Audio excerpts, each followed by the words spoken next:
of you. Let me begin with Mr. Ashai here. Mr. Ashai, the situation remains precarious in occupied territories. There have been, as I said, there was a hearing a couple of weeks ago. Now there's another hearing going on. And there is a level of concern that the testimonies bring to the table. Do you think these developments, these hearings, will likely make any difference? I've said this before, these hearings may not make a huge difference immediately, but what they do is they turn the light on. If somebody was stealing something, there was a thief who was stealing, burglarizing a house, you turn the light on. So that's what we're doing. Kashmir diaspora living in the United States, we're just approaching our congressmen, senators, and we just want that light on Narendra Modi and Amit Shah and all the crimes that they're doing in Kashmir. And that's all we can do. We really can't do anything more than that sitting here in the U.S. Mr. Ashai, I think that's a great analogy of turning the light on. But here's the thing. So far, except for, a few people who have got the real sort of central, fundamental point about what's happening in Kashmir, most of the voices are about the rights situation.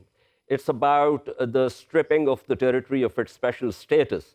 The problem is that while that is one step forward, it does not really go to the heart of the problem, i.e., that the Kashmiris are completely alienated. For the last 72 years, they've made it abundantly clear to India that they do not want to live with and in India.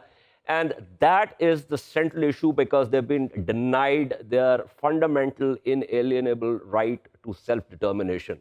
Now, the challenge is to actually get the world to understand that central point and to understand the direction of causality here.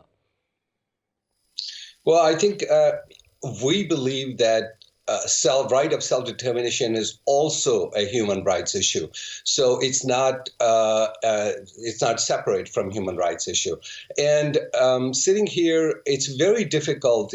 For all these years, 72 years, most of the world did know nothing about Kashmir. What Modi has done is actually helped us bring this issue on the forefront.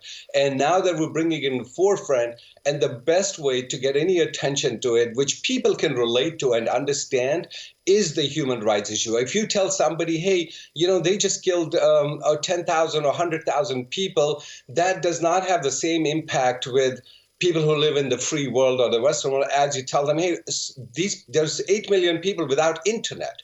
And it seems like that gets more attention. But eventually, as people understand what's going on in Kashmir, it will eventually go to the core issue, which is the right of self-determination. Kashmiris want to choose their destiny, and eventually people will understand their story, and they will understand that whole, what's the core issue here.